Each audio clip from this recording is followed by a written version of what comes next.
evening, everybody, and welcome to another edition of the Sports Exchange. We have a new look tonight, and I'm going to have these fellows introduce themselves so you get to know the newest members of the South Florida Tribune broadcasting team.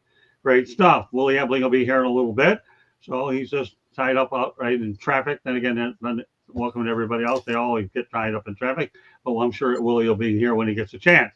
Meanwhile, we want to welcome Rob Maraska to the program. Rob, give everybody a little bit of background about you. Thanks. Appreciate you having me on. I'm a co-host to NYMLB Talk. Basically, we are a podcast out of New York, mostly Mets and Yankees, all at MLB. We have other topics too we do inside our show where we always talk about baseball, but like last Monday, we had magicians come on. They did some tricks during the show, and we had a vet come on who's a big Cincinnati Reds fan, and he talked about the Reds. So we changed the topics, mostly Mets, Yankees, all MLB, and all of a sudden the show's taken fire. It's out there, and we're everywhere. Whoa, that's a tough one already. Well, I'll tell you one thing. That's a question right out of the box. I'm going to answer. Can you drive in the winter? Yeah, I could drive in the winter. All right, well, go ahead. I'm going to answer that. Our winters are I'm going to answer that. LMB in Brooklyn is Bingo, that's favorite. one of my answers. That would be 1A for me. 1B, I also like Da Vinci's in Brooklyn as well on 18th and 65th. All right, well, good. Chris Pizza or Pizzaya. I'm kidding with you. I've heard it all. Don't worry. With a name like that, I have to go out there and throw the obvious cliche in there about your name. I'll just call him Chris Pizza for the show only. Give everybody a little bit of an introduction about you, my friend. My name's Chris. I think Rob told you about the show that we co-host, NYMLB Talk. We talk Mets, Yankees, all of Major League Baseball, and other topics like Rob said. Throw some magicians in there and everything else. But we have a great time. We usually do about 2 shows a week, Mondays and Fridays. We're on YouTube and all that, so check us out. I've been the longtime Yankee fan my whole life. Rob has been the Met the Met fan all of his life. So, we could get some pretty good, interesting conversations going on about Yankees and Mets for sure. So we have good debates as well. So and I'm just happy to be on here. Scott, thank you very much for the invite, man. We appreciate it. Listen, we're looking forward to having you on our family of network of shows. I'll tell you one thing. I'm looking forward to when you guys get in the country club with Candy. Oh my God, she runs an incredible ship over on Fire Up. And of course, Rob, I already got you penciled in for Inside the Pick, and I got some heavy hitters in that show, my man.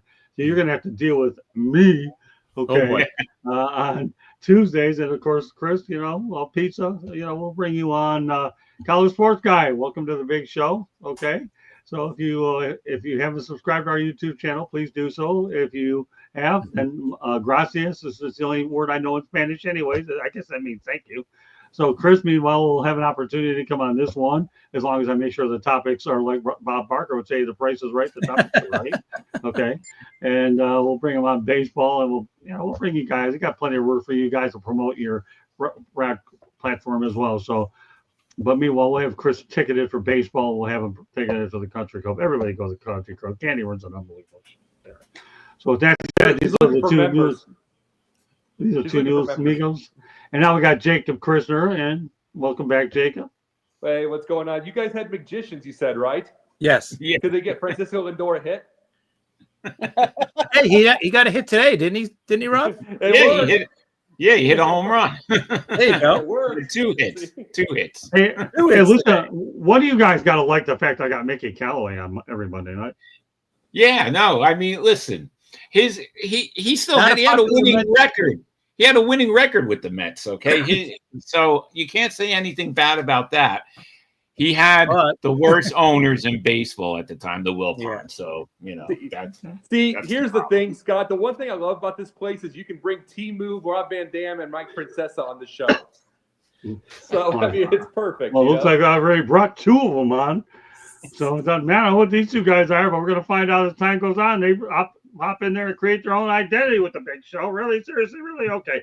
Candy is back on as well. Willie whenever he gets there. We're going to start off with pundit tonight, though, since Jacob obviously has opinions of his own. Then we'll transition to other stuff. Minor facts.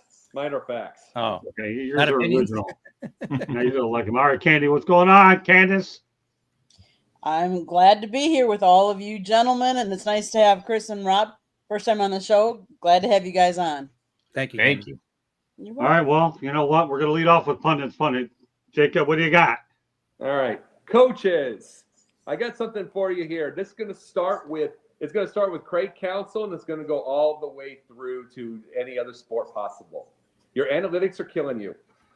Absolutely, positively killing you. It's like the Craig Counsell, instead of going to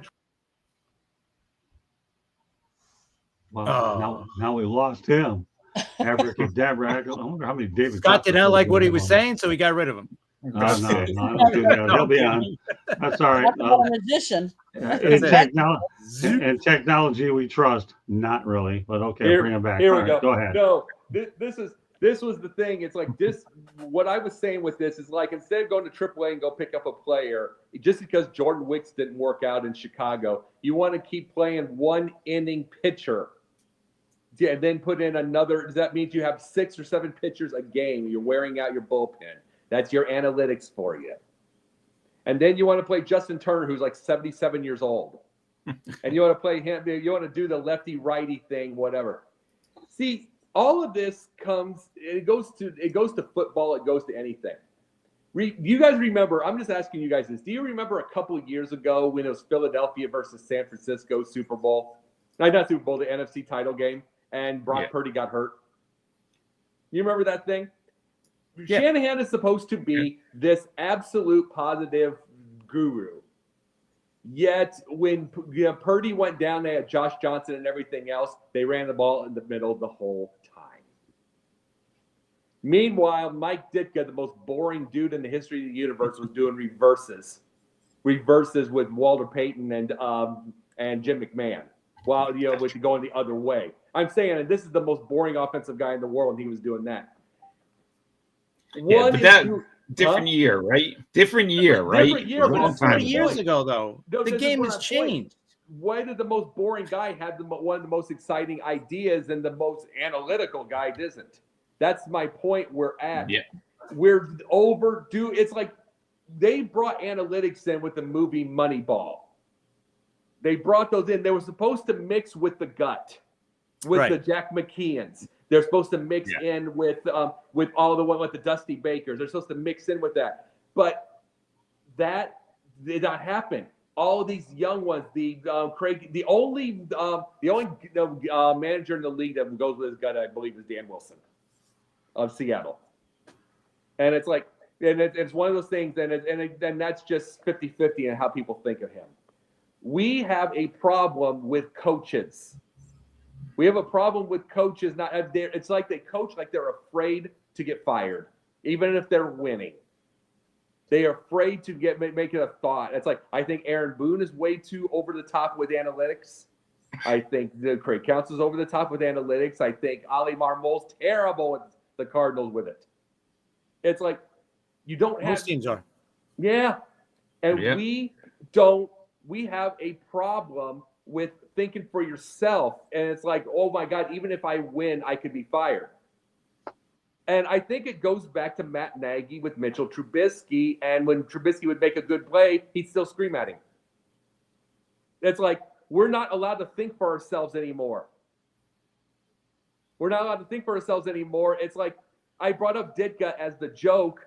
Thank you very much. We appreciate that. I brought up Ditka as the joke, but he had somebody say to him, chill, we scored a touchdown. And then he'd shut up. We need these things. We need a little bit. We don't need all the screamers, and we don't need all the things. We do need a certain level of analytics because the world's changed in sports, but we also need people to think for themselves. Right. Because I'm just going to say this in a final part of the pundit's pundit here. I'm going to say this. How good of a coach are you really? That's where the thing is.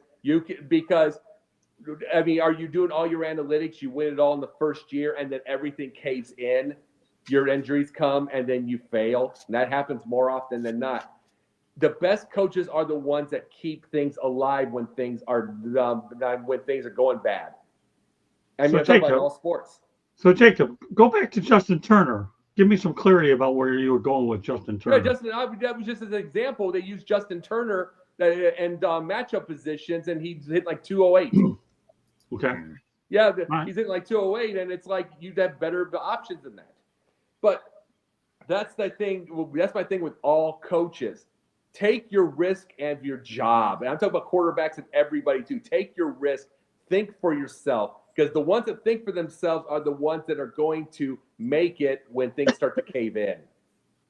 Okay. We have to get back to that again. Hey, sports guy, thank you very much for subscribing. Much appreciated, George Eichhorn. Great show tonight. Thank you very much. Never know, you might be back on here sometime as well. I never rule out bringing you on this show. I'm like a hockey coach. I just go ahead and mix and match the lines and see which ones work. So Eichhorn, just a little FYI, you never know when you'll be on Wednesdays, and you'll never know what day you won't be on. Stay tuned as the world turns. Okay. As long as I'm out of General Hospital, that's good enough. All right. Well, we're going to recap something that we talked about last week very quickly. And that's this. We talked about Around the Horn, and here for their final episode, it did draw 482,000 people. So that's not a bad turnout for Around the Horn. As I said before, and I'll let Rob and Chris, what are your thoughts about Around the Horn? I haven't watched Around the Horn in a long time, I have to tell you. ESPN, I've been a little down on ESPN. I haven't liked their baseball coverage for a long, long time. So I really have not watched that show. I don't know the last time I watched it. I did not even catch the last episode. So, okay. I gave up on it a long time ago. Well, my opinion, I only had 2 words for it: good riddance. I knew a lot of people on there. I thought it reminded me of Highlight. Okay, it was a fix. And I know a lot of guys, when they had bad opinions, they were looking to get out earlier, but I knew the inside. Okay, Pizza. I'm going to call him Pizza because that's easy for me tonight. That's all right. That's fine. Is it Pizzaya? Pizza. Yeah. Pizza. Yeah, Pizza. But Pizza on our shows. What do you think, Pizza? I've heard a lot. No, I'm the same thing with Rob. I used to watch it every day, right? But I would say 10, 15 years ago, I just gave up on it. Like you said, I don't know. It just got to the point where I was just sick of the show, but I did like the format early on, but I guess it just wore on me. And ESPN as a whole has just really, turned into garbage. Their baseball coverage is horrible. If it's not basketball, they don't really give you that much coverage on the sport. So right. I'm just not a fan of it. And again, ESPN I used to love, growing up with it. It was the best around. Now for baseball coverage, I stay on MLB Network, until the Yankee games start. I'm with you. It's regressed. I remember when they had John Miller, Joe Morgan. I don't know why they keep messing around with their Sunday night. Those guys are unbelievable. And it's regressed so badly, it makes me sick to my stomach. Yep. I would rather go ahead and eat my own cooking. Thank God Candy cooks. So I don't have to waste my time and get sick. I got enough medical problems as it is. I don't have to go out there and purge in my cooking, but it is awful.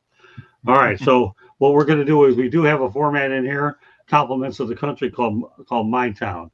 So with that particular said, okay, what was the thing you were asking about the let's see, Around the Horn? Well, all I was just informing people, Jacob, is that the last episode had 482,000 people that watch it. Anything you want to add? 482,000 and not one voted for Jay Mariotti. I remember Jay Mariotti used to work in Detroit before he went over to Chicago. He was a bird, wasn't he? Yeah. It's good riddance, like you said. I like George Bubora's comment, Candy. Put it up there. Did you see Stephen A. Smith play solitaire on his phone from the NBA? That was bad. Yeah. He was probably doing the same thing I was doing. No, I wasn't watching it. He was trying to make $5 at a time on one of those cash games. You can't afford anything else, Yes. Yeah. I guess if they're that boring. Stephen A. Smith's an interesting bird. I did meet him actually at the Super Bowl. It's unbelievable, but it's okay to take a picture with him. He was nice to me, but that's as far as I'll go. Do I get my candor from him? No, I get it from caffeine, but that's for another story. Not that you can hardly tell. So what we're going to do is we have a segment in here called My Town. We're going to let the new guys get going here. All right, Pizza, what's going on in your town? Right now, I mean, right now you got to go baseball, right? Mets, Yankees, both in the division hunt for both their divisions. They're both playing good, and they're not even playing as good as they should be, right? I'm sure Rob will say the same thing about the Mets. The Yankees are not playing that good right now. They're losing to Toronto 8-4. So it looks like they're probably going to lose that series 2-3, and they're going to go down back down to 4 games for the or 5 games out of the division. So, but they're still leading in the wild card. So as long as you make the playoffs, I guess that's good. But I think right now, both of us and I think all of Major League Baseball are waiting for the trade deadline, right? I mean, I think we were waiting for teams to step out and say, all right, we're selling or whatever, so we could get this, get more moves going, because both our teams need to add. If they don't add, I don't see either team making it or having a chance at the World Series. So the trade deadline is much needed for both of our teams, especially my team.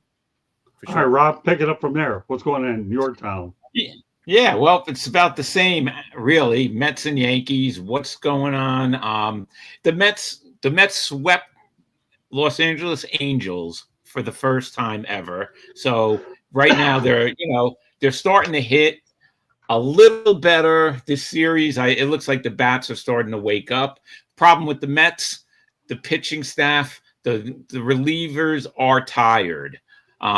With all the injuries to the starting pitchers, to the starting staff, like a lot of teams, the bullpen is overused, and right now you could see the effects of the Mets. So they're going to have to make a deal for a reliever, which Stern said that they definitely are going to. So we'll just have to see and wait for the trade deadline. Like Chris said, that's what we're waiting for.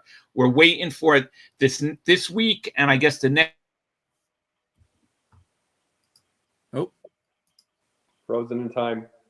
The sellers are. Okay, there you go. All right, Jacob, what's going on in your town? Well, I'll do 2 towns. I'm doing Atlanta here, and I'll do my old town in Quincy, Illinois, just for the deal. The Atlanta right now, they're going to be selling, it's main thing right now. I'm just having a hope and a wish that the Cubs would go get someone like either Spencer Schwellenbach or Ronald Acuna, but Schwellenbach's hurt anyway. So nothing else going on there. They're going to sell regardless of anything, and they're probably going to lose Snitker, who Brian Snitker has been with the organization 50 years this year, between minor leagues and majors. So we will not see that again. There's no question. And Quincy, their team, they have they're a town of about 40,000 people, and they have a semi-pro team. They used to be called I'm going to give you a little history here. They used to be called the Quincy Rivermen. That was Kirby Puckett was with them in 1981. Then they were called the Quincy Gems, which actually fits because it was the Gem City. Now they're the Quincy Doggy Paddlers. And one of the owners is Jeff Jarrett, the wrestler. And I have to wonder what drugs he was on to say that was a good name. But they're just saying right now they've lost 14 in a row, and they're dead last in their position. I think 13 was the games, and 1 was picking that name. So it's either way, though. But overall, nothing too much going on. We just know there's a lot of losing at the 2 cities that I've talked about right now. Hi, Candy. Well, Chris and Rob, you guys don't know. Yes, I live in South Florida, but I'm actually originally from Wisconsin. So I am a Brewers fan. They have the best record in baseball right now for a small market team. That is so awesome and awesome to hear. I just hope they stay hot. I think they're going to be adding at the trade deadline if they can. They could use a good outfield, a good bat. They have some good pitching, but they need a good bat. And as far as, because I am a huge NFL fan as well, I am a Green Bay Packer girl. Yes. And they opened training camp. And for the first time, one of the coolest traditions, I think, in sports is the Packers players ride bicycles of kids from the the training facility into the practice field. And today, for the first time, I think ever, a coach rode the bike down as well. So Matt LaFleur actually rode the bike. So they Very opened training camp. I think that's cool that they still do that tradition. So those are my two of the things that are happening in my town. I guess the third thing would be the Milwaukee Bucks. They obviously, we all know, let Damian Lillard. They released him. He signed with Toronto. You know, kudos to him because that's where his family, all of his family is. That's where his heart is. Yeah, is it a big hole to bite for the Bucks to keep paying him? Of course, but kudos to him that he can go back home and play where, you know, in front of his family. And his daughter said, "You mean we don't have to get on a flight to go back to Milwaukee and stuff like that?" And so that's, as much as I'm not happy to see him go, and especially the chunk of money that we have to pay him, I'm happy for him as a person to be back home with his family, though. Hey, Candy, Yep. the thing you talked about, the Green Bay Packers tradition, Yep. just be very glad you didn't have Vince Wilfork on your team. Yes. That some kids might have been very, very sad if he would have done that. Okay. I'll limit my town to two topics. Number one, let's go to Tallahassee. We're going to go to Tallahassee because former FSU coach Jimbo Fisher is signed to join the ACC network, and he's getting paid pretty good money by Texas A&M just to stay away. But now he gets to talk and get paid as well. He gets to get paid by the ACC network, and he's getting Texas A&M Aggie dollars. That's number one. Number two, there are new renovations over at Doak Campbell Stadium. They have reduced the capacity by about 12,000 seats, so approximately 68,000. The actual numbers are they originally 79,560, now to 67,277. Candy and I had the good fortune to go into Doak Campbell Stadium. It's a cool place to go. So if you ever get a chance to go to Doak Campbell Stadium in Tallahassee, go ahead and do it. So more power to them at Florida State. Candy and I won't see him this year, but we saw him last year and we've seen him the last few years. I'm sure they're going to do some great things with that stadium. So, hey, why not? Tallahassee is a good trip. So, Jimbo Fisher, guess we're not done listening to you yet. Texas, they've got a lot of money in Texas, and they're paying you to talk. And Doak Campbell Stadium probably be even cushier than it already is now. Some of the drawings that I've actually seen have been pretty good. Now, we're going to talk about some of our non-sports topics tonight, and this is going to be new for Rob and Chris, but don't worry, you guys will fit in nice because they're very general and generic, so it's not that big of a deal. California wants Canadian tourism back and has offered 25% off at 1,000 hotels. What do you think, Chris? Do you think that the Canadians are going to go out there and be enticed by all of this? I don't know. Does anybody want to come to our country right now? I don't know. Especially California, right? I'm not sure. I don't know. I don't know if Canada, with everything that's gone down, I don't know if they want to come and visit us as much as they used to. And is 25%, is that really that big of a deal? You're saving what, $25? Maybe $50 if it's a $200 hotel room. I don't know. I don't know if that's really enticing people to come. Has to be more than that. That's fair enough. See, you fit in really good. Don't sell yourself short, pizza. It's okay. It's good. All right, Candy, what do you think about that deal? Would you take it? We down here in Florida, we see a lot of Canadians that come down here. You're right, Chris. At this point, with all the political things that are going on in our country, is a lot of people coming down here or not? And that will remain to be seen. But I agree with you. 25% off a hotel is not enough to really entice me to come down and stay for a length of time. All right, Jacob. Nah. Just no, not really. I mean, you're right about the 25%. You're talking about the 25%, and you got to realize this was the one that it took 16 years to have the high-speed rail before it was taken for itself. They couldn't figure anything out. California cannot figure out their economy to make it. It definitely needs to be 50 to 75%. But in truth, I don't know if Californians and Canadians are going to have anything in common to begin with. I mean, they could pretend to be and stuff like that, but it'll be a lot of a lot of a, and the other yo. That'd be New Yorkers, or dude. It'd just be a lot of the offices. It'd be a lot of awkward talk.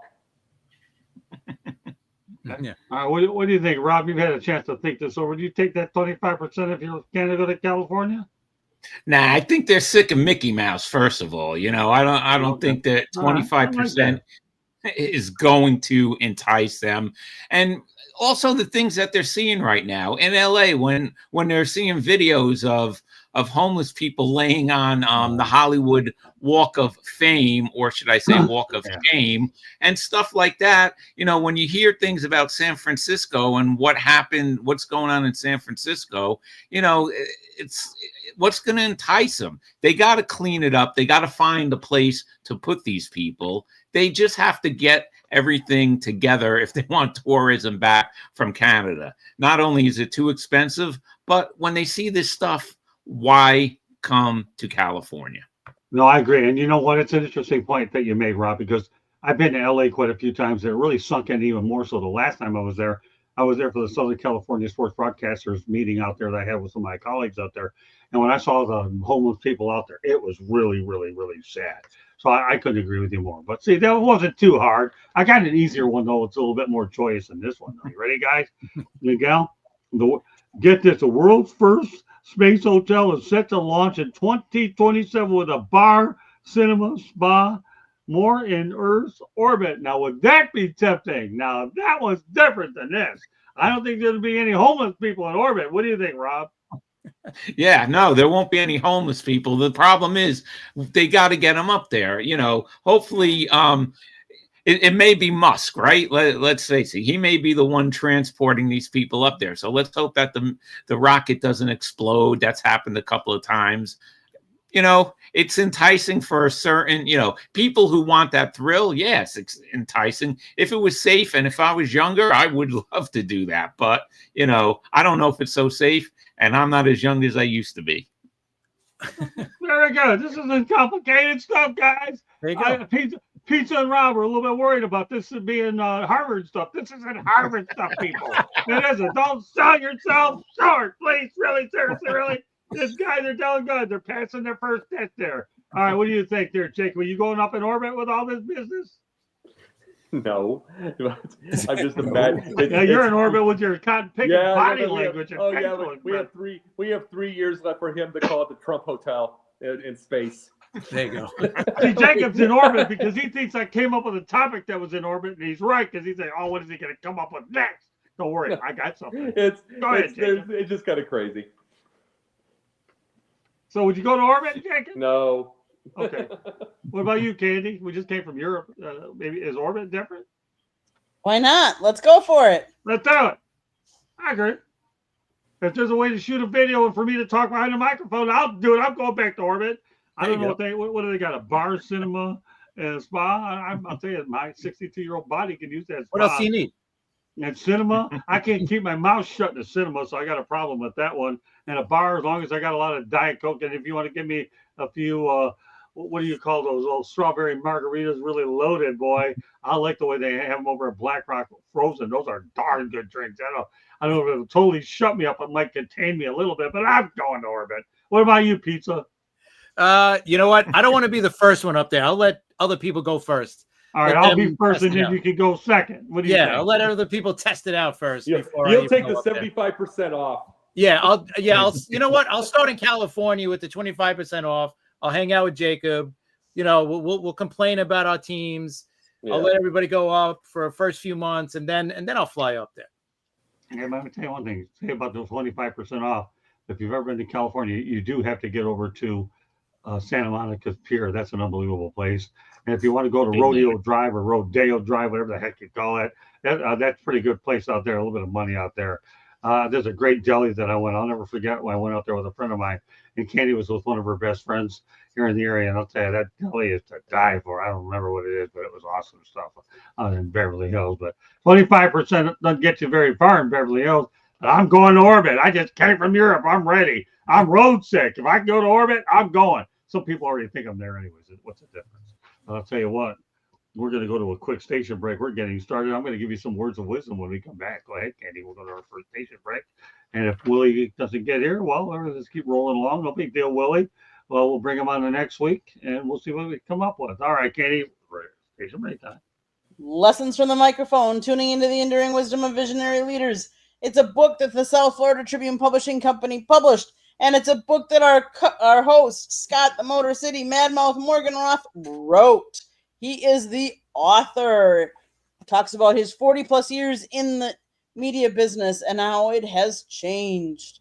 Go get your copy today. It's available on Amazon, Barnes & Noble, Kindle, Google, and Apple Books. There's also a link on our website, www.southfloridatribune.com, where there is a plethora of other great content. Go check it out. If you see the red subscribe button in that lower right-hand corner, that means you have not yet subscribed to our channel. I don't know what you're waiting for. Click it, like us, share us with all your friends and family. Turn the notification button on too, so you know when we go live, so you can not miss any of our great programming. Monday nights we talk baseball, Tuesday nights we talk football, Wednesday and Thursday nights on Sports Exchange and Fire Up. Never know what we're going to be talking about, so tune in to find out. And Scott does a one-on-one interview show called the Motor City Mad Mouse Show as well. If you like to listen to podcasts, you can find us wherever you get your podcast. If you'd like to advertise, you can call Scott 954-304-4941. And if you want to be a guest or have topic ideas, you can always email us at southfloridatribune@gmail.com. Back to you, Scott. Thank you, Candy. All right, I'm going to start off with some words of wisdom. Then we're going to talk about a colleague of mine that I actually knew when I was in Fort Lauderdale. Words of wisdom coming from Warren Buffett. He says, you know what? It takes 20 years to build a reputation and 5 minutes to ruin it. So if you think about that, you'll do things differently. What do you think, Rob? You like what Mr. Buffett has to say? Yeah, I like it. Another thing he said, which I found interesting, he said this recently. He said, if you have $1,000 to invest, you don't have to have a lot of money. Put 500 on Amazon and 500 on Coca-Cola. I don't know. The man knows what he's talking about, but isn't it a little too late for both of those? With just $500, how are you going to get rich off of that? Okay, I'll take that. What do you think, Jacob? He's 94 years old. You got to realize this. He's still using an abacus to count. But still. But no, I love him, Warren. But in truth, though, you got to realize he was saying it takes 20 years to build a reputation, 5 minutes to get off. I've spent 20 years saying a bunch of things that should get me fired in about 5 minutes. To kill my reputation, and I get away with it all the time. So there's that. What do you think, Candy? I think you can compare it also your reputation to your credit score. You can ruin that in 5 minutes flat, but it takes you 20 years to build it back up. So I agree that, reputation takes a while, but it doesn't take long to ruin it. What about you, Pizza? I agree, but you know what? In certain situations, people have a short-term memory, right? They will forget about whatever this person does that's not good. So I think in certain situations, totally agree. Business-wise, yes, but we've seen in social media out there and with the stars and everything else, a person could do something really bad, and you know what? A few months go by, people forget about it, and they move on. Well, tell you what, I'm going to go to a reference in my book. Al Campanis went on ABC News Nightline, right? Oof. Of course, you guys are baseball guys, aren't you? Yeah. Didn't think this particular race could manage. It took him all of a few minutes with Ted Koppel on ABC News Nightline to get fired by the LA Dodgers, a team that takes civil rights very seriously. Yep. So you talk about Warren Buffett's comments being so true. Let's go back to Al Campanis. And I got to know Al Campanis back at the baseball winter meetings, 81. Really nice guy, but unfortunately, he made a mistake. In fact, not only that, since I have a couple of baseball guys on here, I had Fred Clare on this show, and Fred felt so bad for him, but he said, man, I wish he wouldn't have done that. We warned him not to do stuff like that, but all of a sudden he did it. And you talk about career suicide, that was definitely it. So Everything Mr. Buffett is saying definitely has a lot of relevance to it. So I want to go now. Let's send a few prayers out to my colleague, LA Times columnist and former Around the Horn panelist Bill Plashby, as he reveals that he's been battling Parkinson's disease for the last 4 years. We all know it. We all associate it with Muhammad Ali. I've interviewed Muhammad Ali as well. whether you're a player or not a player, Parkinson's is not. It stinks. I mean, Michael J. Fox is going through it, and I've had shows on it. What's your perception of Rob about Parkinson's disease and what Bill has to go through right now? Didn't he cover the Dodgers? He covered the Dodgers, right? Right. And not only that, he used to work for the Fort Lauderdale Sun Sentinel many years ago when I met him. But yes, he moved out to the Dodgers. Correct. Okay. Yeah. Well, it's a tough thing. Look, Ozzy Osbourne just died, right? Yesterday. Michael J. Fox, Parkinson's. Bad. My uncle had it for 20 years. Every time you saw him, he would just shake, and it just got worse. It progressed. Horrible disease. Hopefully, Michael J. Fox has been raising so much money for this. And, like anything else, it takes a long time. They got to figure out what's going on. Horrible thing. My heart goes out to him and his family. What about you, Jacob? Yeah, you brought up Ozzy. It's like one of the things is 2 weeks before he has a final concert, has to sit down in his back room. Good for him though. You know what I mean? It was his world. But you know something? You think about all of this, and it's like Ozzy did it the right way. Had his final thing in front of 40,000 people, and then he just kind of faded away. And the thing is, in truth, that's the way we all should do, regardless if it is. It's like, and you got to hope that Bill Plaschke, to the best of his ability, stays active in some which way. One of my favorite actors is Alan Alda. He got Parkinson's about 7-8 years ago, and he ended up taking boxing classes because they do boxing classes have been known to do combinations like on the bag and stuff like that and help your brain continue, and it slows down all of the symptoms. So it's one of those things. I hope that Plaschke or sometimes they'll do music therapy and stuff like that. I hope they're doing those kind of deals, those kind of therapies for them right now, and slow down. It's a hideous disease. Yeah, it really is. All right, Willie joins the group here just in time for a little Plaschke. All right, who do we have? We got Candy, and then we're going to put Willie on this topic, and then we'll go to the rest of them. Thanks for popping in, Willie. We appreciate you. We're glad you made it, big guy. All right, so Candy, what are your thoughts about what Bill Plaschke's going through? Tough disease. One thing I will say, and I hope you don't mind me saying this, Scott, at one point you were misdiagnosed with Parkinson's. So it can be misdiagnosed. It is not a pretty disease. It's not a pretty disease to watch somebody have either. Not only do they struggle, but the caregivers struggle with them. And just sad. I hope with all the money that Michael J. Fox has raised that they find a cure sometime soon. And pizza. All right. Well, you got some new teammates, and you got pizza, and you got Rob. Okay, you gotta like Willie. He's a cool cat here. What's These up, guys Willie? are unbelievable.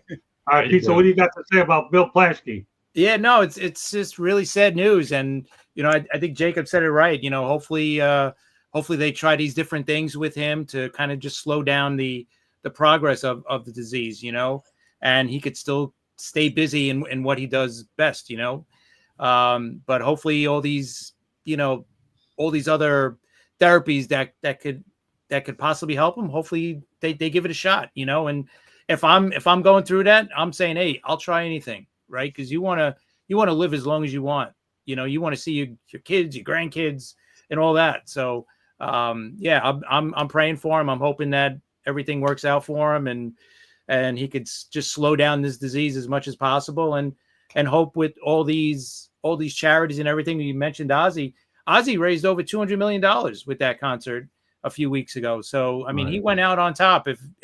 If there's a way to go out on top, that's the way to go out. Doing what you love best and raising over $200 million for charities. So yeah, let's just hope and pray the best for him. All right, great job. Willie, what we're going to do is we're going to let you talk about Plaschke. I'm going to give you a couple other things that you can catch up on as well. And then I saved a lot of the other stuff when you got on here. So the timing couldn't have been any better for you to get in here, which is great stuff. Okay. First of all, what are your thoughts about what Bill Plaschke is going through with Parkinson's? Well, first of all, thank you again for, whoa, what's going on here? I don't know. Uh-oh. Hold on a second, guys. That's right. I'm not that smart enough to figure that stuff out. Don't ask me that stuff. Oh, my goodness. I can't even hear. I can hear you. Yeah, we hear you good. You can hear me good? Okay. Yeah, I'm we gonna hear wing you. it then. Yeah, first of all, thank you guys for having me back Oh, my again. pleasure. And sorry for my tardiness. I had to try Oh, to you're fine. get one of my teammates squared away. But anyway, Parkinson's disease, we've seen it just wreck the lives of so many great athletes, great people. Yeah, I know there's not really a quote unquote cure for it, but I agree with everybody on the panel in terms of the medical advancements, in terms of research that have been made. Hopefully and prayerfully for Mr. Bill and his family, that they can slow it down as much as possible, and he can continue to lead at least somewhat of a long, healthy life. When you talk about Michael J. Fox, and most recently before that, before Ozzy Osbourne, of course, was Dave Parker, who also died of it. So it's just we're losing people to this dreaded disease, and hopefully he'll be the one that can somehow crack the code and live a sustained life.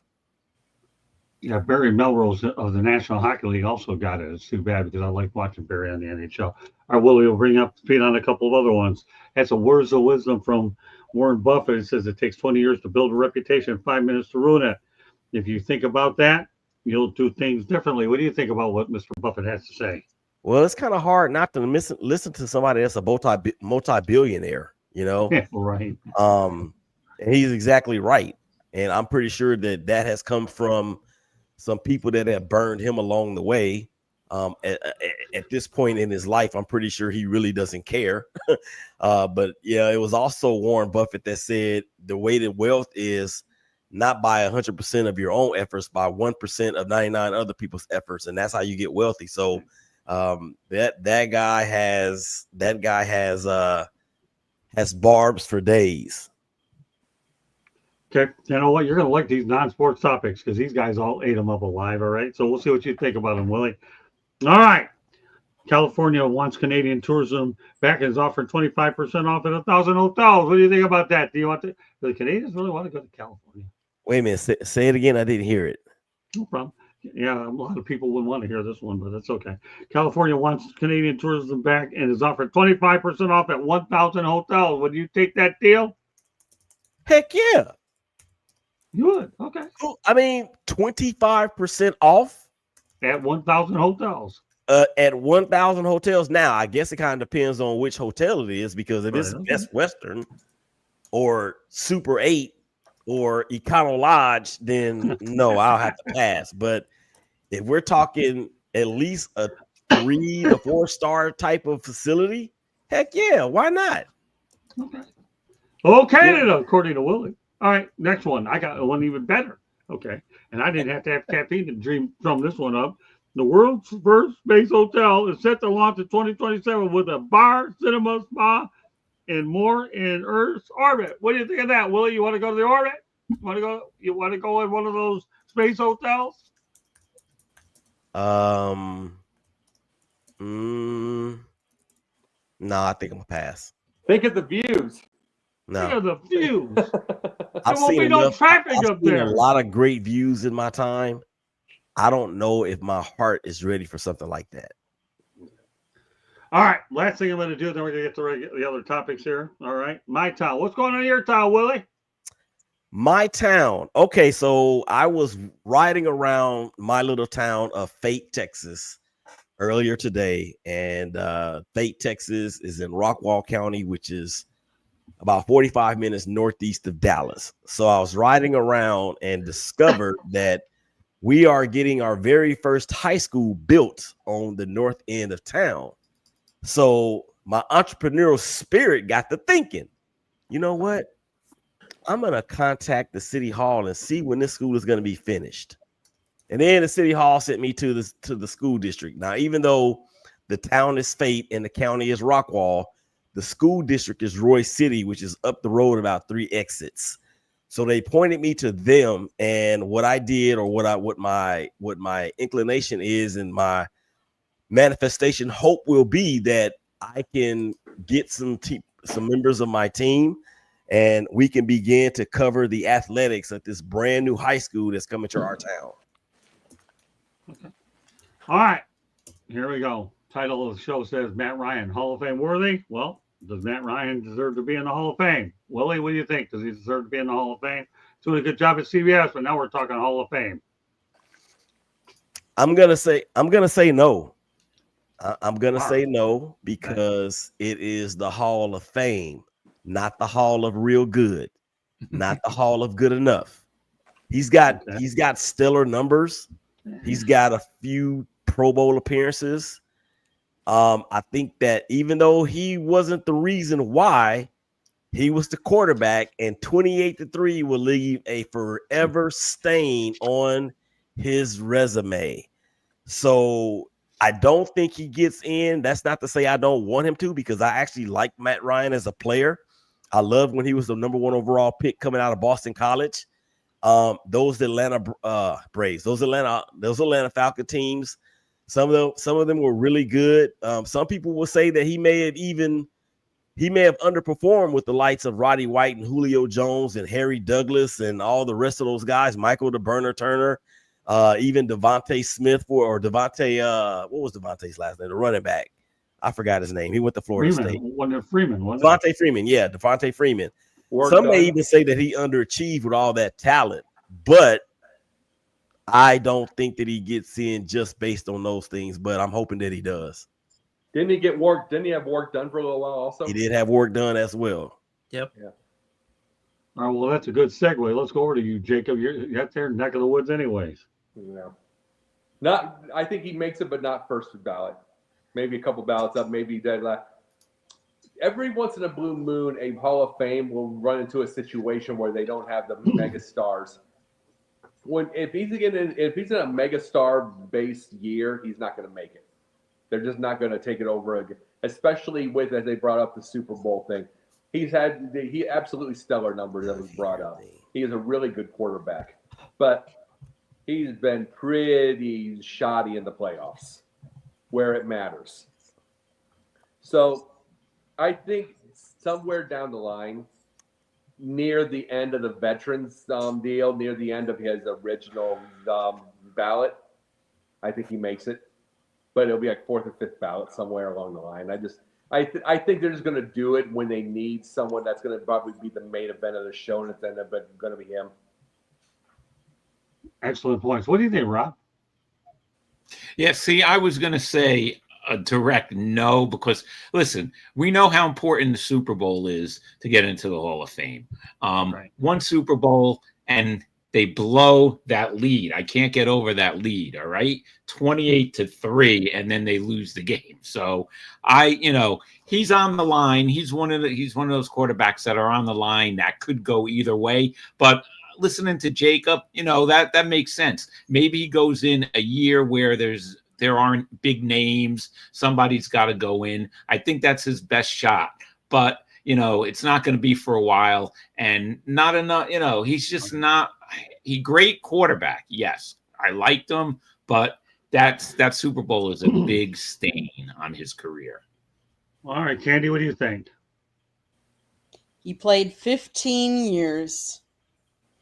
In 2016, he was voted NFL Most Valuable Player.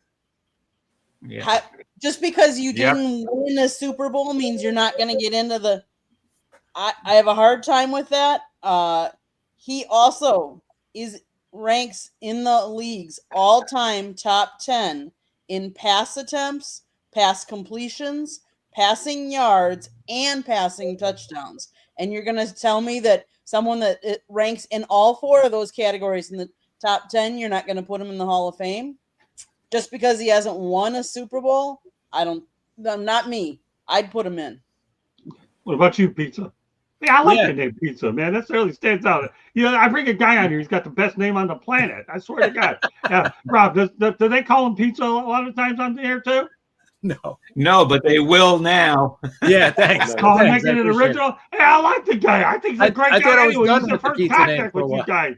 But now I got a name. I have a pizza on the air. And now every time I get Josh, get this. Here, hold on. Every time I get Joshua Dorr and I get Cyberooski on here. What do you have for dinner? Well, I got a pizza on here. Shut up and get out of here, stick the man. I got a pizza on here. What a luxury.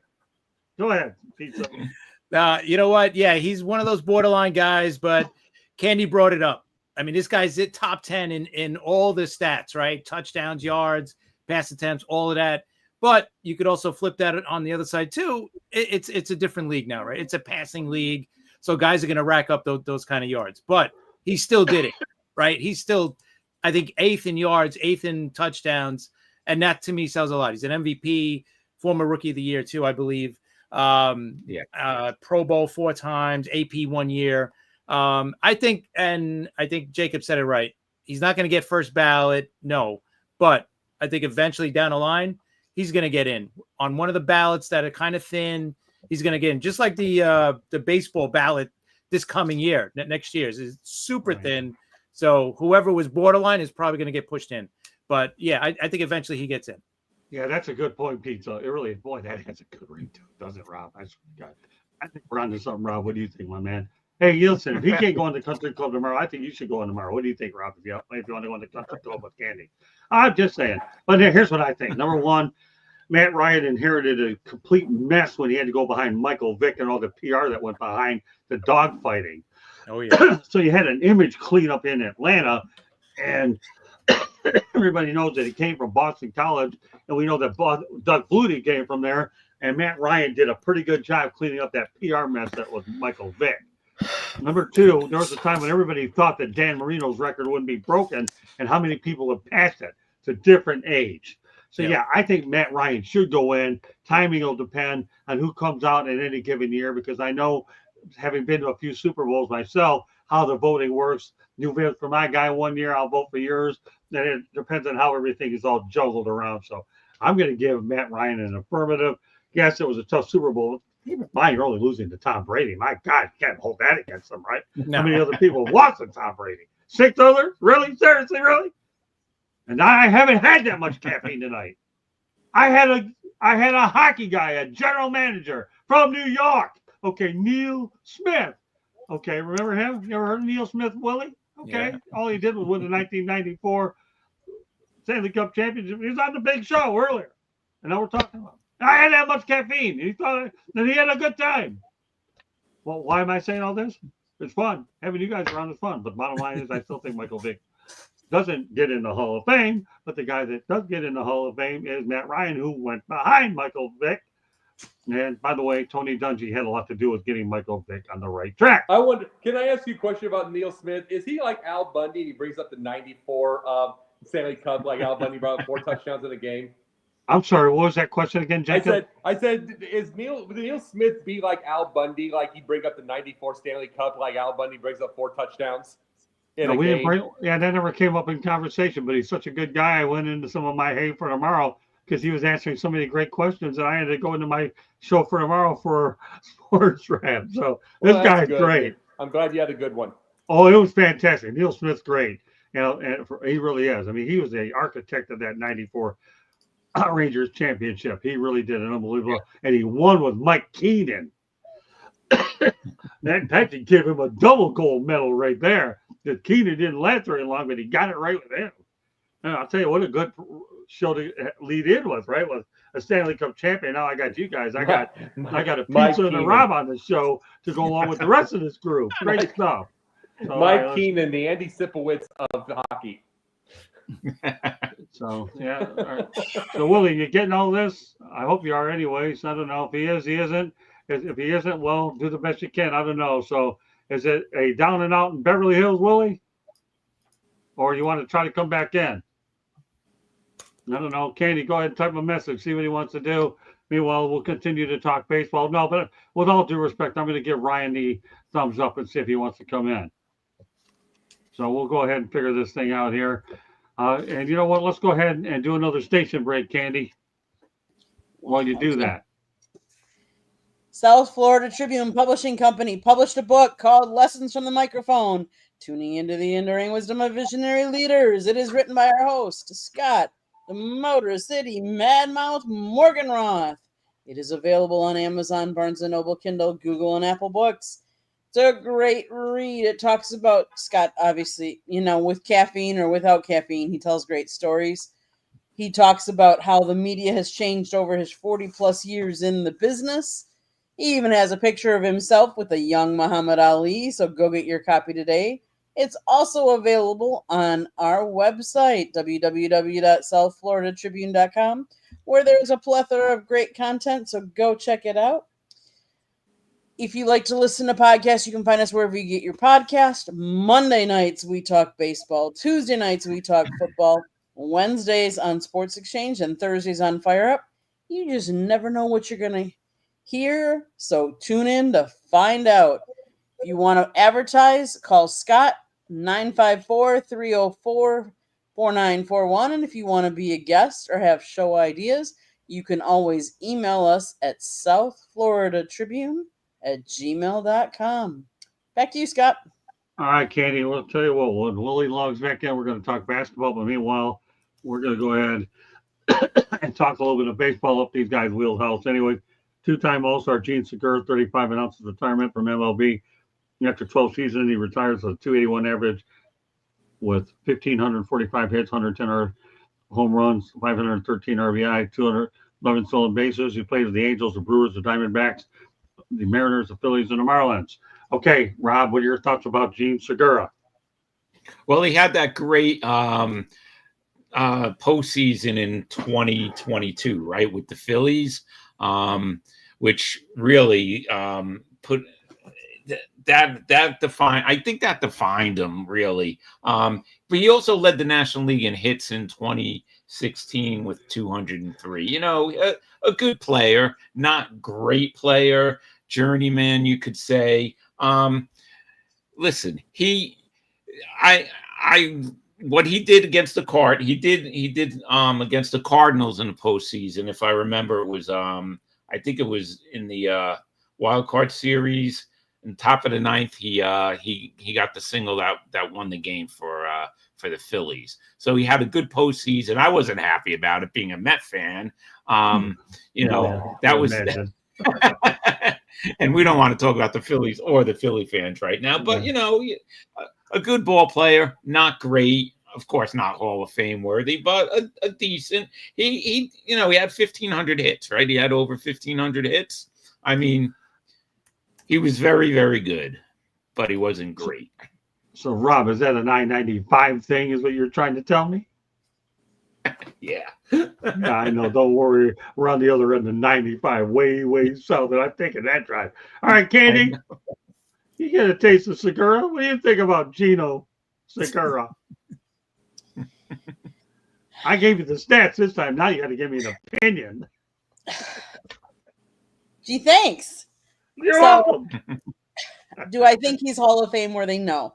Was he a good player? Yes. Was he good to have on the was he a good team player? Yes. One of the things, his walk percentage of 4% was tied for the 6th lowest in Major League Baseball. He had a way about him of he was fast. He would steal. I think he had a lot of steals, if I remember correctly, in his career too. He had longevity too. That makes a difference these days. He was actually born in 1990 in the Dominican. He actually won, not in America, but when I'm trying to look for the stat because I had it just a minute ago. He actually won a batting title when he played overseas. So, but do I think he's Hall of Fame worthy? No, but he was a good player. All right, Pizza, what do you think? Yeah, not a Hall of Famer, but nice solid career. You know what? You last 12 years in the major leagues. That's something. I don't care if you were an all-star or not. This guy, 2-time all-star. Like Rob said, he led the league in hits one year. He had the postseason that he had with the Phillies when they made it to the World Series that year. That was the only time he ever played in a postseason as well in his entire career. So that's saying something as well. Yeah, he was a good player. I'm not even going to say very good. He was just a good, solid player, good teammate. He played a lot. He didn't miss many games. from 2013 to 2021. The guy played at least 125 games, which is saying a lot, especially now. We see a lot of these guys, they miss, games for, the oblique injury or something, Hangnail. whatever it is. Yeah, hangnail, Right. whatever, a cough. So, but yeah, I mean, the guy showed up and played. Good, solid player, played a couple of positions. Guy you want on your team, right? So, but nothing, like I said, a 12-year career is nothing to be ashamed about, no matter what. I don't care how good or bad you are. 12 years in the majors, good for him. Nice career. Candy got a fan out there, Fernando. You're running for president, Candy. For 2026. Thank you, Fernando. There you There go. you go. She appreciates you. All right, what do you think about Gene Segura, Jacob? I can tell you all of this. Every single one of us grew up in a bygone era of baseball, and Gene Segura is basically the last of it. It's the journeyman utility, the knife player. Just being honest, as much as they have many roles, this is not a Hall of Famer. 1,500 hits, everything. Did a billion things to help the team. That helps team chemistry. This is where I talk about, like on specific shows all the time, that what analytics will miss out of everything. We all go, I mean, it's like whether it's like batting, whether they all want to try to go for the big pop home run. They want to do everything. Everyone wants to simplify and do everything. We miss the point of we need the role player like that. We need these on the team to be able to help the chemistry. Not everybody has to be a Hall of Famer. This is not Earl Weaver baseball from the day. This is not MLB 2K25. This isn't anything where you make your own team. You need the variety of people. And in the time that we have right now, as the time goes on, we're not going to have too many Gene Seguras anymore. So, it's by itself. We don't have to have a Hall of Famer all the time. It's like you need just somebody that can help the team and get the chemistry, help out in the locker room with the young guys. And he was able to do that. That's a 12-year career. The average amount of time in a major leagues in the NFL and the NBA is like 3 years. So that's 4 times more. So congratulations to him, and he'll probably go be a coach now. That's what I was just going to say. You know what? I'm going to pick up right where you're at. Okay, Jacob. Great career, nothing to be ashamed of. Made a fair amount of money, very professional. And I think he is not done with baseball. He'll be a baseball lifer, and he will be a coach. How many Latin coaches are there to begin with that are coaching? Gene Segura will be the next one. What a career this guy has had for sure. So more power to him. Sometimes players have to know when to get out at the right time. Gene felt it was his time to get out at the right time, but we have not seen the last of Gene Segura. Mm-hmm. All right, with that said, let's continue on baseball. The Houston Astros now have 17 players on the injured list. The latest is Lance McCullers Jr. He had a right finger blister. Cause for concern, how active are they going to be at the deadline, Rob? The Astros, that is. I think the Astros are going to make some moves. They have to. I think, like we said before, I still got to give it a week or two to see who's going to be really active and who's going to be buyers, who's going to be sellers. I still have to see about another week or so of baseball to really let you know. But, the Astros always seem to make a move or two. So, I wouldn't count them out without being buyers. But I still need a week or two. Okay, what do you think, Jacob? We're going to see. I mean, just the fact that they have 17 injuries and they're still in a buying mode tells you how good they are with this. You know what I mean? And we lost to Rob for a second. But I'm sure we'll get him back too. But when you get all this, and I mean, that's wonderful that they're even in the buyers thing, knowing how many issues. And that's the point I make with teams. It's everything can happen and things can cave in, and it's that I was bringing up in the pundit segment.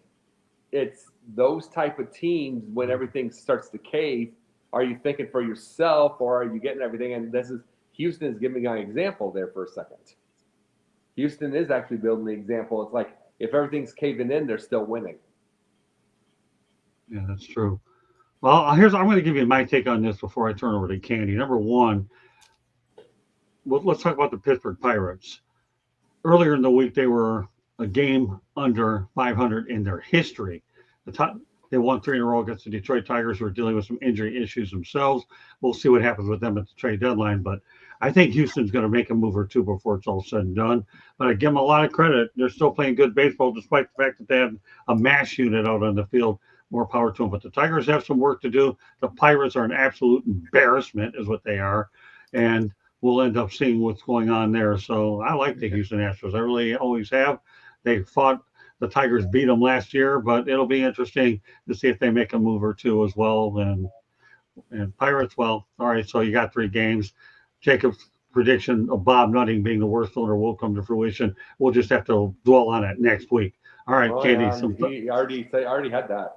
Yeah, I know, exactly. And I use it on the baseball show on Monday night. So great stuff, Jacob. You fueled the broadcast. I appreciate you, pal. All right, Candy, go ahead. So the Astros have a 6-game lead over Seattle in the AL West. Even if they're as injury prone as they have been, they're still finding a way. To be honest with you, it's kind of surprising, and I didn't really look at it until now, but there is how many teams that are so close together at the top. If you think about it, the Toronto Blue Jays are 60-42. The Tigers are 60-43. The Astros are 60-42. In the National League, you have the Cubs at 60-42. Yeah, the Brewers are 61-41. The Dodgers are 60-43. So I don't know that I've ever seen so many teams that are at the top that are right there, that are so close. Normally you have one team that's really like hitting it out of the ballpark and ahead of everybody, and you don't have that. Even with all the injuries, they're still making it work. So kudos to them. Will they be? I'm guessing they'll be buyers. I'm guessing they're going to find help with some of that injuries that they have out there. But they're sitting pretty. They're sitting pretty good right now, I'd say. All right, Pizza's got the last word on this one. I tell you, I'm going to be having some bad eyesight tonight because I'll tell you what, David Copperfield has entered the building. I think so. Yeah, okay. Well, but Pizza is still in the building. Go ahead, give me your takes on listen, the hey, I think what Candy said is perfect. I mean, they got a 6-game lead. They're playing for the number 1 seed overall in the American League. So, yeah, they're definitely not selling. If they were doing bad, yeah, I think Framber Valdez might have been sold because he's going into his free agency year.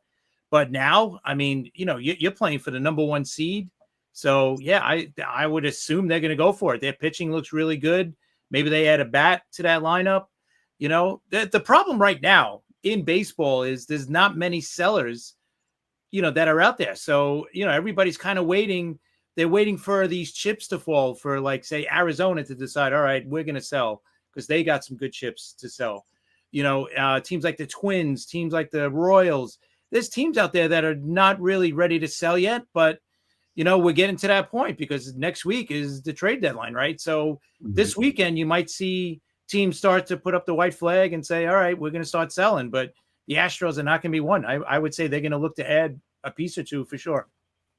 Our final topic of the night before we go to our parting shots. We'll see if Rob gets on, but we're still going to proceed with it. Willie's going to get it next week. He's still having some technical issues. No big deal. It's a basketball topic, but a good one, and I think a lot of people can relate to it. This guy actually coached in New York Knicks at one point, too. Then on June 28th, Hall of Fame inductee and head coach of the 1979 champion Seattle Supersonics, Lenny Wilkens, was honored with a statue outside of Climate Pledge Arena. Candy, your thoughts about him being honored in a place that he won a championship? And it's inevitable that the Seattle Supersonics are going to be coming back during the next wave of NBA expansion. Candy, we're going to start off with you this time. It's always an honor to have a statue outside a place that you had success, because then you're part of history and people will know about you and think, and learn about you. Because they'll be like, I mean, for years to come, they'll be like, who was this guy? What did he do? He was 50 greatest players in NBA history, NBA's 50th anniversary all-time team. He he was a great coach. He did a lot of great things. He's top 10 coaches in the NBA. Yeah, he was incredible. All right, Pete. So what do you think? Definitely deserves it. I mean, he's also a 3-time Hall of Famer, NBA Hall of Famer, right?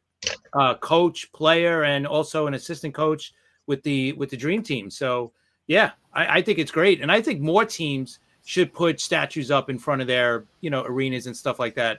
You don't see it enough, right? I mean, the Mets just did it a couple of years ago with Tom Seaver, and me and Rob have been talking about. They're probably going to put Juan Soto up when he's done with his career.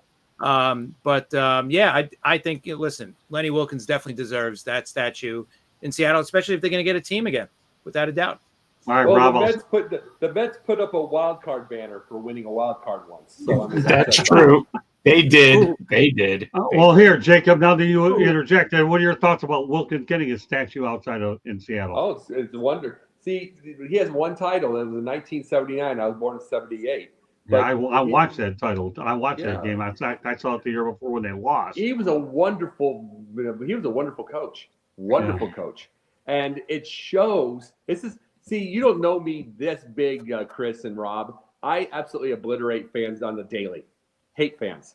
I mean, they absolutely. I mean, have a pure and utter hate for them, and them thinking they know anything. And considering he won one, they would think, oh, he's overrated. How many times did he win? How many times did you get to a playoffs? Like, it's hard to win. It's hard to win, and he won on the regular. And it is tough to be able to get there. And most of all, he was a teacher of the game. All right. And there's more to this than just somebody's stats that you get or your little TikTok highlights. Right. Excellent points. Rob, what do you think about Lenny getting a statue outside of Seattle? Yeah, he deserves it. 3 in the Hall of Fame 3 times, right? That's it's amazing.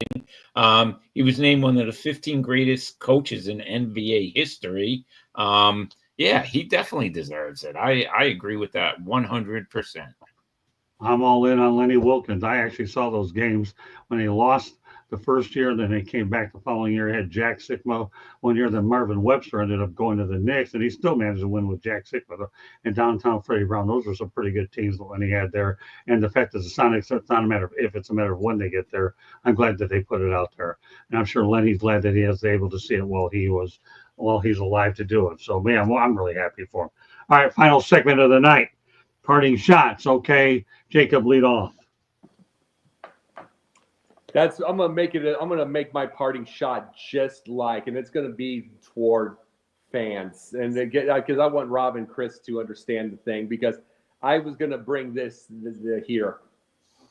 If I was to tell any fan whatsoever what to do, if you want to be able to yell and scream and holler and say, get rid of this guy, fire this guy, I would say, go find a minor league team or a semi-pro team or anything and run the team.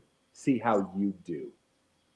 I would say something like that, because one of the biggest faults that I have, and I made Caleb Williams jokes tonight, but one of the things is everybody knows what I think of him. But the biggest thing about it is the fact that they made decisions based off that. Maybe it was a mistake, but at least someone like me is trying, even if it's just a volunteer thing, to learn what they're doing. I try to go volunteer coaching. I try to actually understand based off the mindset of a GM or an owner or any of those. And it's like a lot of these fans are thinking off the basis of of gambler. They don't, but the biggest problem with these front offices is they're trying to appease those fans, those low IQ idiots. They're trying to appease them. And that's why I can't stand what's happening with the Chicago Bears. You're trying to, every time you get close to winning, you get close to winning, you listen to the fans who start to complain that they're too bored.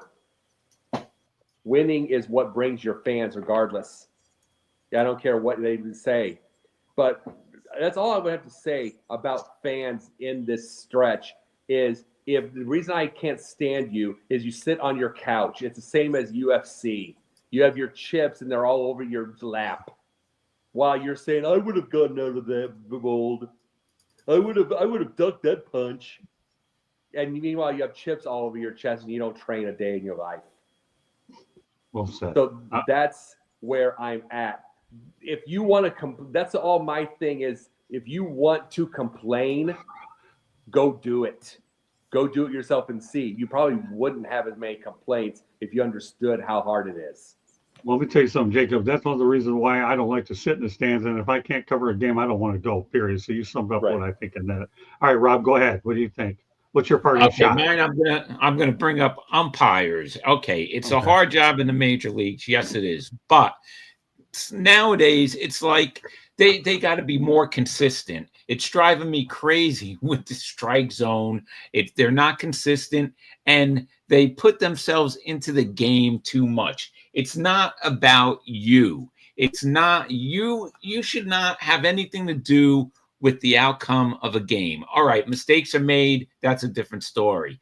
But, throwing a player out after 1 second for yelling out, from the dugout, or a manager, or just the way umpires have been lately, it just seems like they're worse and worse. It used to be, the umpire, they called the game. Most of them called great games, and you didn't hear much about them. Now, forget it. They're involved, and a lot of them act like it's about them. It's not about you. I like that. Candy, your parting shot. Kudos to Venus Williams. She became the second oldest woman to win a tour-level singles match in professional tennis. At age 45, she beat Peyton Stearns, 22 years younger than her. This was her first singles victory for Williams in nearly 2 years. The only older woman to win a match was Martina Navratilova at age 47 back in 2004. Former number 1 ranked Williams had not played singles in an official match since March of 2024. She missed time because she had surgery. The last time she won in singles was August of 2023, almost 2 years ago. So kudos to her. I do have one thing to say, Candy. I read up on this. This is another story for another day. We can make it a pundit. She said it herself. She had that surgery, and she said her insurance was on Cobra. So she was going back for the thing to be able to get the WTA, the insurance for that type of deal. Remember, she's wealthy, so Serena's even more wealthy. But that shows you how crazy medical is. If Venus is coming back to get off of Cobra, that tells you everything. So I mean, she admitted it herself on an interview. She did it for that. Wow, that is interesting. Okay. That's horrible. Yeah, but she won, and good for her. But I'm like, she had that surgery, and then she's on Cobra, and it's getting expensive, so she has to go. She has to come back to go get her WTA. Rob and I were just talking about the medical system, and that's incredible. That's sad. Surreal. All right, Pizza, what's your parting shot? Parting shot. What about, congratulations to the Hall of Fame inductees that are going in this weekend for baseball. You got Billy Wagner, Ichiro Suzuki, CeCe Sabathia, Dave Parker, and Dick Allen. Unfortunately, they're not going to be there. They passed away, especially Dave Parker. I mean, why'd they wait so long to get this guy in the Hall of Fame? I mean, these guys deserved it.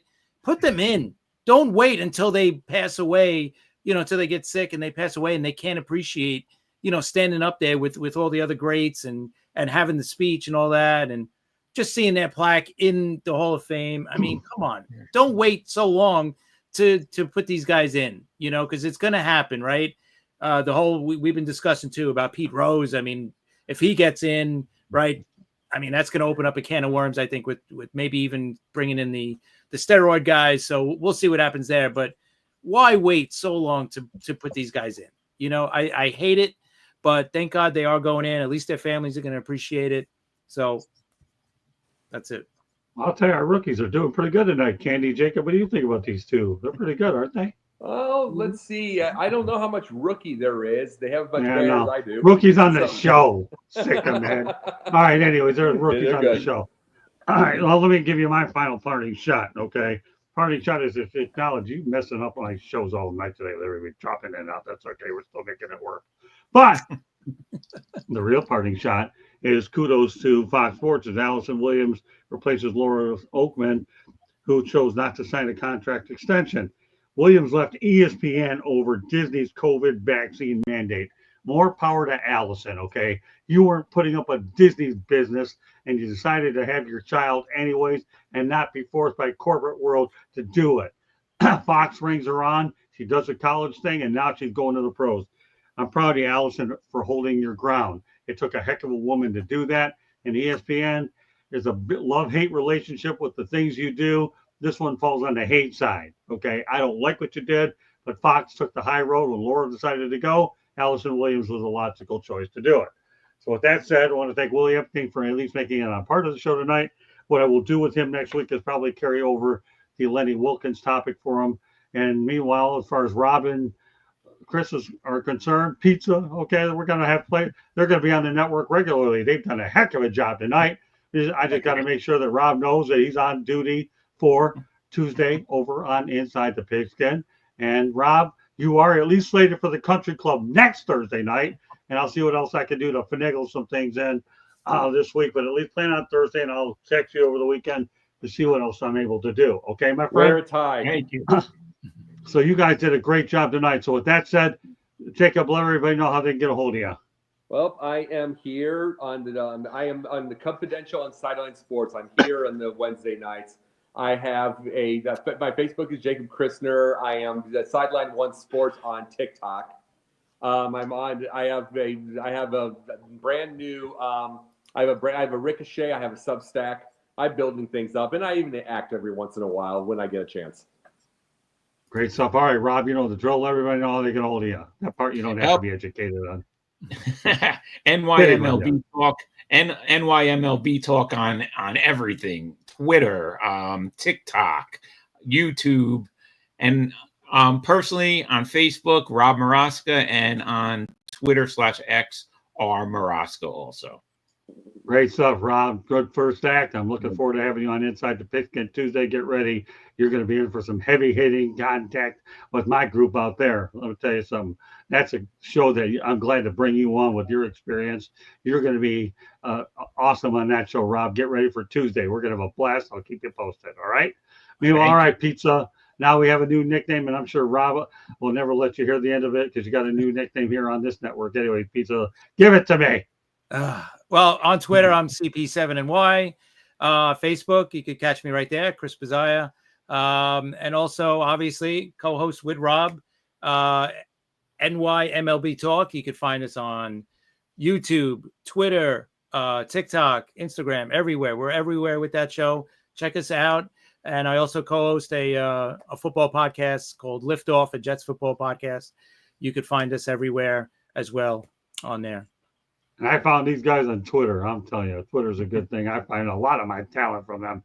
And Pizza and Rob are two of the latest ones on Twitter that I'm glad to bring on board our network. I'm glad you guys are on the team, man. You guys are great. All right, Candy, take us the rest of the way as my voice gets a little bit raspy. Not that anybody would be surprised in the first place. So we're getting to that point with my throat. South Florida Tribune Publishing Company published a book, Lessons from the Microphone, Tuning into the Enduring Wisdom of Visionary Leaders. It is written by our host, Scott the Motor City Madmouth Morganroth. It is available on Amazon, Barnes & Noble, Kindle, Google, and Apple Books. There's also a link on our website, www.southfloridatribune.com, where there's a link to that, there's a link to our merchandise store, and there is a plethora of great other content. So go check it out. If you like to listen to podcasts, you can find us wherever you get your podcasts.